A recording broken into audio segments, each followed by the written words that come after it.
Imagine spending your childhood learning in nature, playing in the mud, and building ecosystems.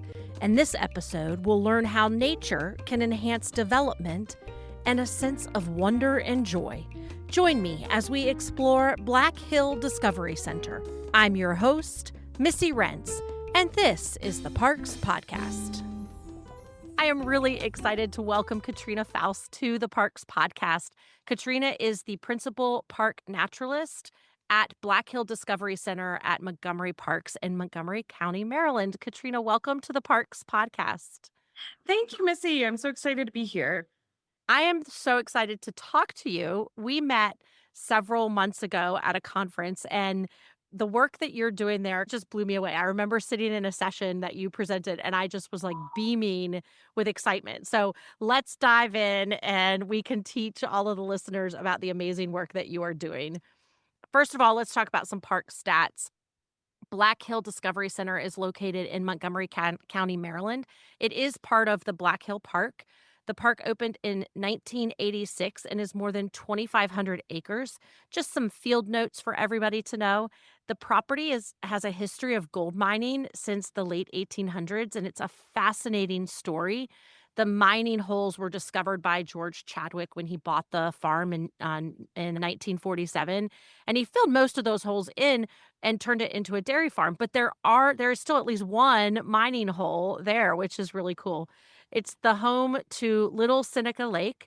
The park is filled with all sorts of recreation, including 20 miles of hiking trails, biking trails, fishing, boating, playgrounds, a dog park, and more. And it's home to the Discovery Center, which helps visitors learn about the area's diverse ecosystem. It's such a great park, and who knew it was just a few miles from Washington, D.C.? It is. We are a hidden gem. Often when people come, they say, I've lived here for 20 years and did not know this park was here. So, yeah, definitely a hidden gem in Montgomery County. I'm one of those, and I wonder if I wasn't into parks, so I didn't know, or it is just hidden. Because even a couple of months ago when I stopped by, you have to have the Google Maps. It's not easy to find for sure.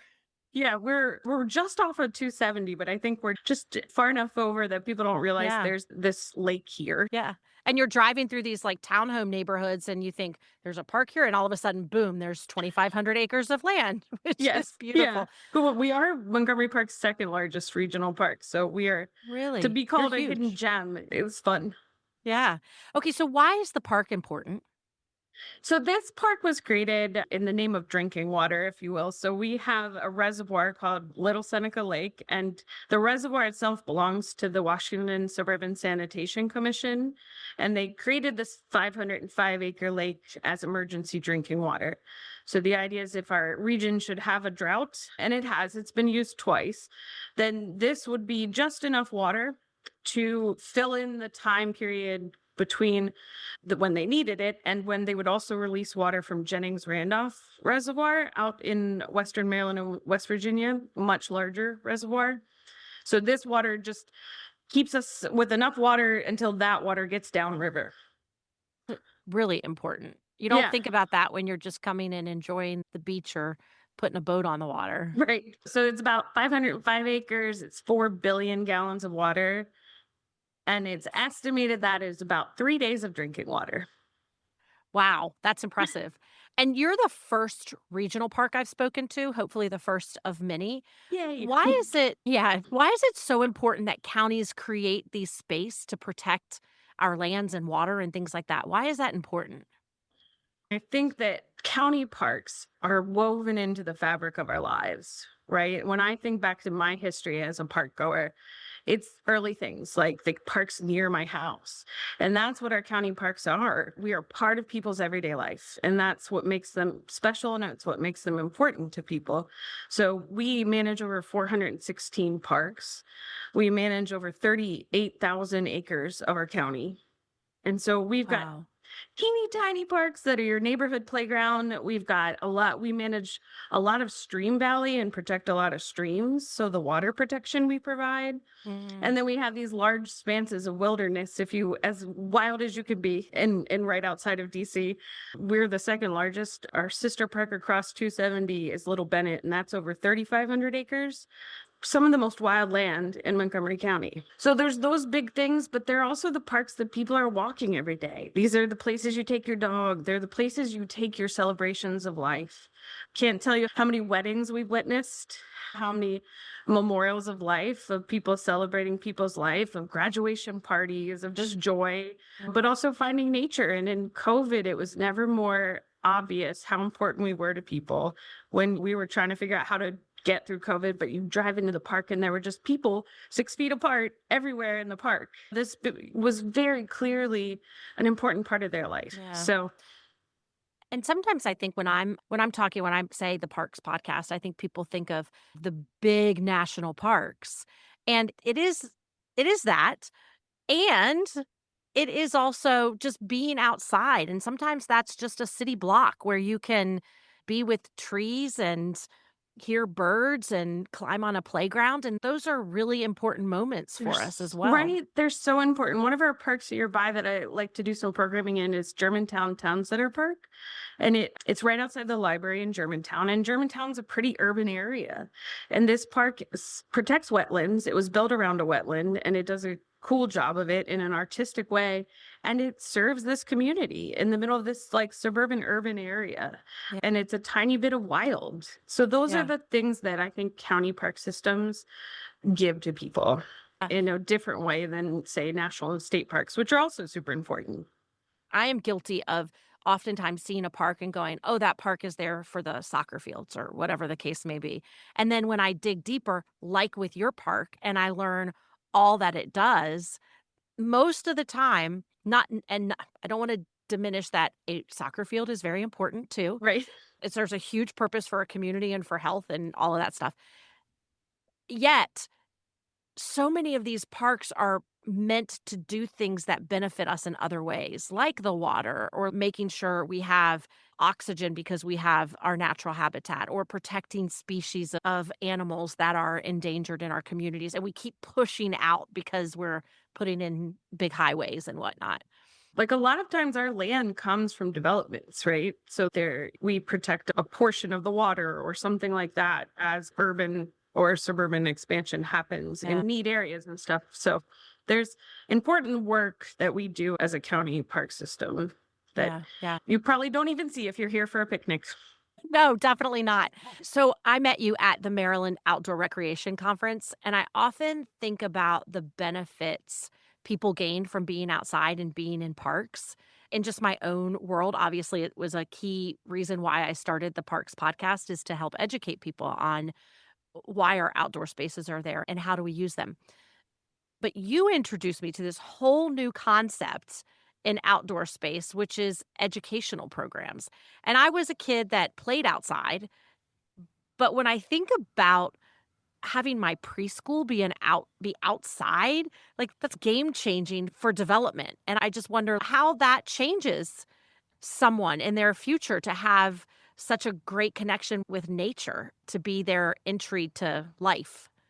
And I think for so many of us, we either were lucky enough to have an outdoor childhood or at least have portions of it that were outdoors. Or I do find in our field too, there's often the opposite that people who were city kids and want to give that to. And I think about this Rachel Carson quote that is probably my mantra and what I would like to leave this world with is that if a child is to keep alive his inborn sense of wonder, he needs the companionship of at least one adult who can share it, rediscovering with him the joy, excitement, and mystery of the world we live in. And so I hope to be that one adult. And so when we're striving to put together programs, those are the things that we want to do. And when we think about the child as a whole, I often joke that we want to do from birth to death here at Black Hill, that we want to provide this continuum of adding to your nature experiences and to your outdoor life. That's how we've created the things we've done, and also in response to our community and what they want and what they need. And outdoor nature-based preschools or forest schools are kind of, I would say they've been around and they've come to the forefront. And so we've, for 10 years now, have provided a very affordable kind of option and public park facing option to do that sort of programming here. I parked right in front of the Discovery Center, and you have these like games and gardens and things. So I felt like I don't know if that's geared towards kids, but I learned a lot just by playing in that space that day. Yeah. So I would say we really do have a focus of play, and that play is for everybody. So we have nature play spaces. That's what we call them all around the Discovery Center. So we have a sandbox, or we have a fairy garden. We have big logs to play in. We have a mud kitchen. We really like mud a lot. We run a mud festival. We do a mud fest at a different park in June. So play is one thing that we spend a lot of time thinking about and doing in Yeah. play-based education, which is our idea is we want people to love being outside and we want them to love this place in particular. Yeah. And you have the preschool and there's the exhibits and then there's also camps and other programs that take place in the park throughout the year. Yeah, so we're programming all year long. We have 4 full-time naturalists and seasonal naturalists, and so we each program. So you get your traditional kind of nature center programming. We also do pontoon rides and kayak lessons and kayak tours. We see thousands of school kids a year, so we also do curriculum-based programming that helps. What we're trying to do is lessen the burden on teachers so that they can make their cause to get out of school, to Yeah. get outside. So we align our field trips with school curriculum. So we're doing thousands of those. We're seeing thousands of school kids a year doing Okay. those.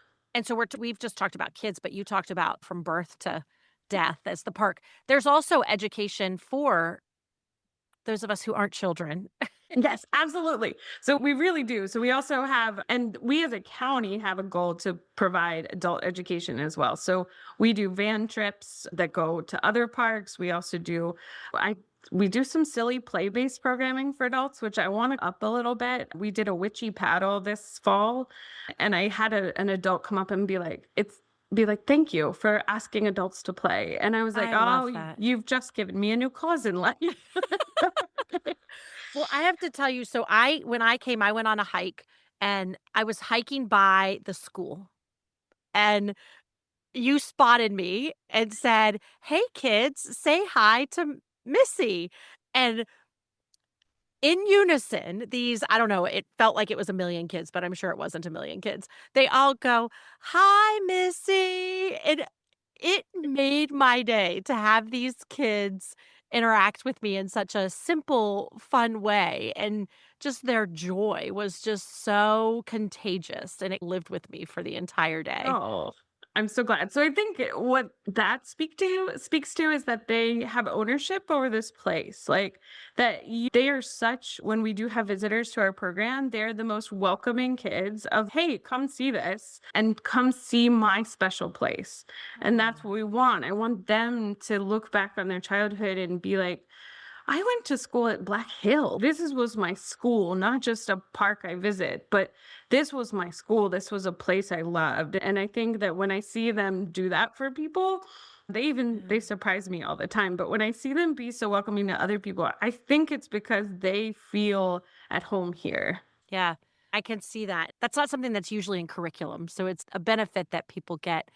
What are some of the other benefits of participating in outdoor education programs? Certainly at Black Hill, but I'm sure it is throughout the country if there's an outdoor education program. Yeah, so there's a long history of environmental and outdoor education within the country, but also within Maryland has a very strong outdoor and environmental education organization that's a lot of times working with schools like public schools to become green centers and do more outdoor education.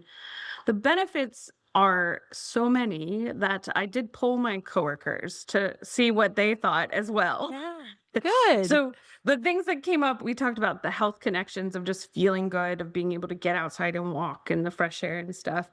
The big thing that strikes me is the connections you make, connections to each other, connections to the place. The place is so important to me personally. And then that this is the real thing. So when kids are learning something in the classroom and they're looking at books and pages, or probably now they're looking at tablets and things on the internet, you might learn about an ecosystem, but then to take that knowledge and bring it to a park and see it in play, like when we do our habitats field trip, we're talking about the things that you need for a successful habitat. And then we go out and have the kids collect the data and find those things. That's the real thing. You can't beat that. Yeah, no way.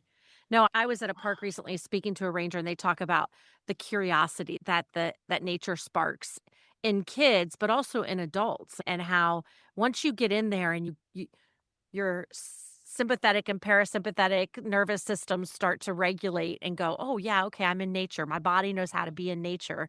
And then to really get curious about what's around Yeah. you. Yeah, and the skills that you are able to put into play outside and in nature of observation, of that curiosity, of that wonder, are gonna go beyond that lesson. They're gonna go beyond Yeah. that day. And then I think the joy, if you to be at the receiving end of the bus in the morning, like when they all come off the bus and they file past our tiny little pond, which is beautiful, but it's a tiny little pond outside our center, and they haven't even done anything yet and they're going, best day ever.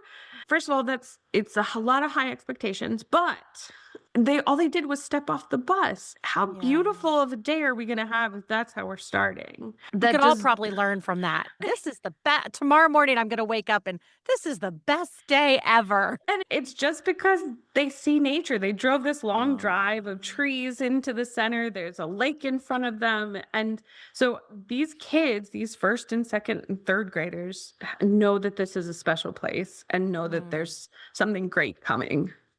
I love that. That's really beautiful. Let's talk about planning a visit to the park. And I want to break it down in two ways. First, I want to talk about the park from a more of a recreational standpoint, and then I want to dive into the education Sure. piece of it. Does someone need to have reservations for activities? Like, how do you visit a park? If I wake up and I'm in Gaithersburg and I say, I want to go to Black Hill this morning. How do So I first you have to know we exist. So visit our website. Good um, point. then- so yeah, montgomeryparks.org. It has a lot of great information and it's often you can there's a thing that says find a park and it too will have the list of activities on the side and it will link. Now, many of our activities, we request that you sign up for them. Some of them have a small fee. There's a lot of free activities too, but it's just really helpful to know you're coming. So that's through activemontgomery.org. Okay. And so that'll give you the more information too.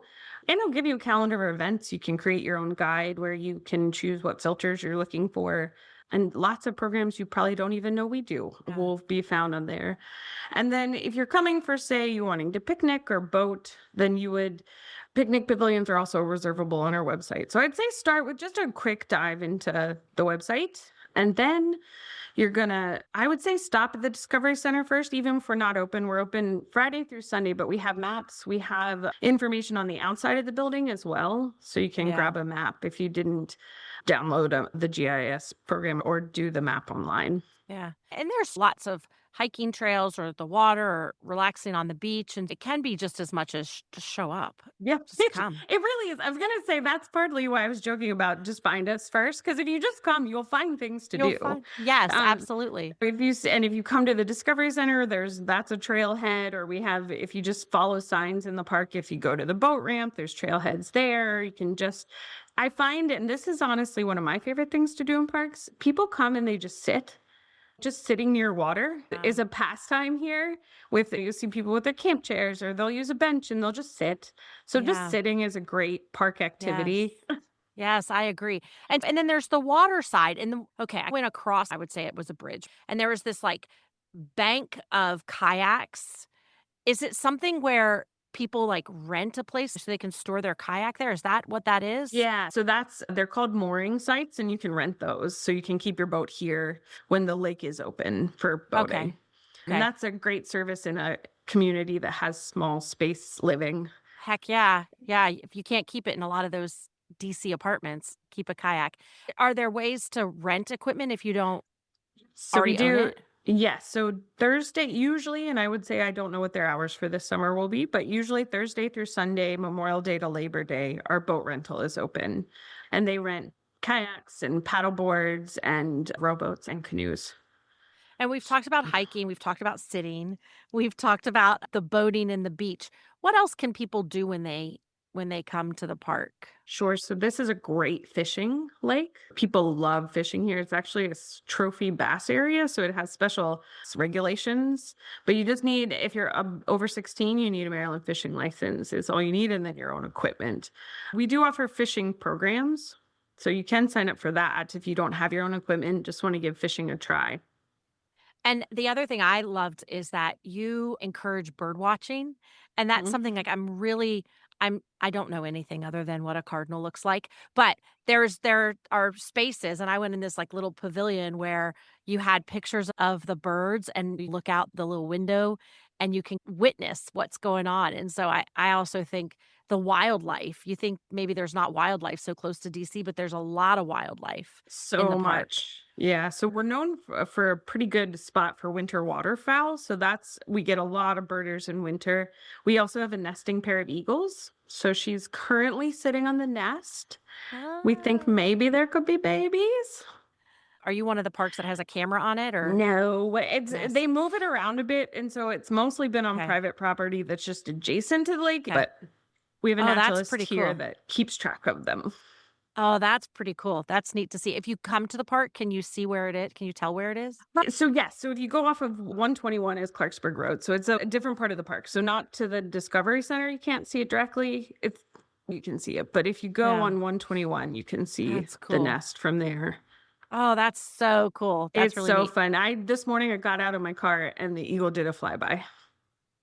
Oh, that's so special. Right. So maybe everybody bring binoculars too, just in Yes, case. bring Like that's binoculars and maybe a guide or an app if you yes. don't. And we have our deck, even if our building is not open on the inside, our deck is gorgeous and it's Mm, such a view. And that is open as long as the park is open so yeah. that you Oh, can access our deck. We have chairs, we have half picnic tables so you can bring your lunch and just sit on the deck and birdwatch.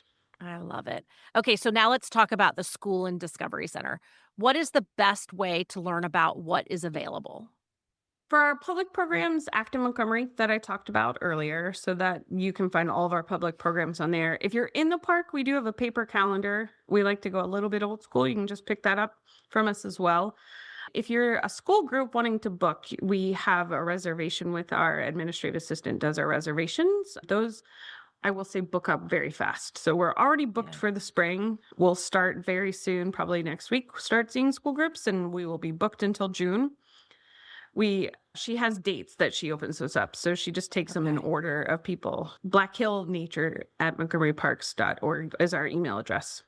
And we'll put all of these links in the show notes on Yep. theparkspodcast.com just so people have easy access. We talked about camps, and I know, we're in March now. This may air March or April, and camps are booked right now. But if you're listening to this and thinking about camps for your kids, that's a great thing to use or to look up in parks. Camps are, first of all, they're just fun. I am a camp kid myself, and I worked through camp counselor ness. And really, I would say being a camp counselor is what prepared me best for this job. So, camp is super important to what we do. And we run camps throughout the summer for all ages. And they open in January. They are full, they fill up within minutes of registration opening here. But they're about being outside, they're about adventures, they're about Yeah. play in the woods, and they what I really have come to enjoy about them even more is that we get to watch these kids grow up. I have preschoolers. After doing preschool for 10 years, I now have kids in camp that I had as preschoolers. Oh, So that's cool. to see this continuity of watching people grow up is just such a gift. Yeah. This camp is full, but there might be others within Montgomery County, or if you're not in Montgomery County and listening to this, check your local parks, and some state parks even have camps. So check your parks Yeah, check systems. your parks for camps because I think and I've worked in other counties that also have summer camps. So check your county parks for camps for programs you probably didn't even think about. What about the preschool program? So we call ours preschool in the park, and it's 2 days a week. It also fills up pretty quickly, but for us personally, if you were very attached to Black Hill, you should email me, and I'll put you on the list to keep you in the loop of when registration's open. But I would encourage you to look around and find out who the people in your community are running forest preschools or nature preschools. There's a really great organization called the Association of Nature-Based Educators, and they do a lot of trainings of people running forest school programs. So they are a Yeah. great resource. Or Natural Start Alliance also keeps a Okay. list of where these types of programs are. That's such a good point because we're talking about looking for them in your parks, but there are a lot of individuals that and private people who create nature preschools that take place outside in parks. That's great to have those other links. Uh, I think the special thing at ours is that it's in a park, so we get to do things like have our yeah. maintenance guys show up with a backhoe and Oh, things like so that, that cool. maybe your traditional nature school might not have. Yeah. Oh, I think there's so many benefits. And with yours, with all of the activities, that's so cool to see. What age ranges are a lot of these programs for? So our preschool is for 3.5 to 5. We do run programs from birth to death almost. But from really all ages, we mean it. So I've had a 10-day-old on a hike, and I've had a 99-year-old on a pontoon. Oh gosh. Okay. All right. So this is for everybody. And Everybody. and what do you feel like is the prime time for people to start thinking about things like summer camps? I know you said it opens in January for you guys, but Yeah, I think a lot of people do start, at least in Montgomery County. And I would say, I think that us being a heavily populated area, probably that is accelerated. But I start getting emails from parents like in December about summer okay. camps, but probably other parts of the country is a little less intense Yeah. of a Okay. schedule. And what about preschools? Do those kind of run on a similar schedule of registration? I would think so. For us, we do it in 2 sessions. We do a fall and a winter, spring. Okay. So we take a little bit of a break in January just to give us all a breather for weather and just us Yeah. resetting. So we run in 2 sessions, and we do our first registration in July for the fall. Okay. Okay. All I right. would guess for more private kind of programs like this, they probably have a different registration schedule. Okay. All right. Perfect. We finish each episode with a speed round of questions. Just answer with what first comes to mind. Oh, sure. Okay. Okay. What is your earliest park memory? So I tried to text my mom for this answer. That's cheating. I know it is. So I come from such a park loving family that I find this hard to answer. I think it's probably the city park in Hagerstown, which is one of my favorite parks in the world. It's got these beautiful lakes. It's a very old park. It's got structures like that in terms of like everyday life. And then I have really great memories of early cabin camping with my grandparents in a Pennsylvania state park called Clear Creek, which Okay. is beautiful. What made you love the parks? I come from a park loving family. We lived in parks as kids. We lived in an apartment when I was really young, and it was my mom. And I think it was a cheap, easy way to entertain me, is my guess. I think she too has a connection to parks. And so it's just what we did. In my career, I've gotten to work as a nonprofit partner with state and national parks, and just really then fell in love even more with how parks operate and the people Mm. that operate parks. So to get to work in a park is a dream. What's your favorite thing about Black Hill Regional Park? I love the community here. I love the people. I love the way that people love this place and that they include us in their community. What's your favorite thing to do at Black Hill Park?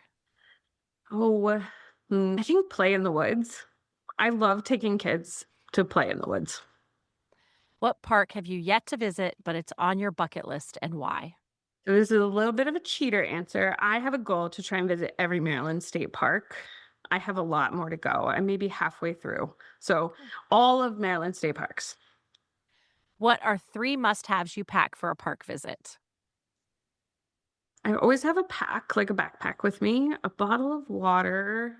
This is an answer I maybe am not proud of, but I always have my phone because I also like geocaching. So I probably want to see if there's any geocaches if I'm in a place that allows it. And let's see. And I like taking pictures. So the phone does play a part. And I do have a camp chair because I also like sitting in parks. And are you in a tent, camper, or cabin?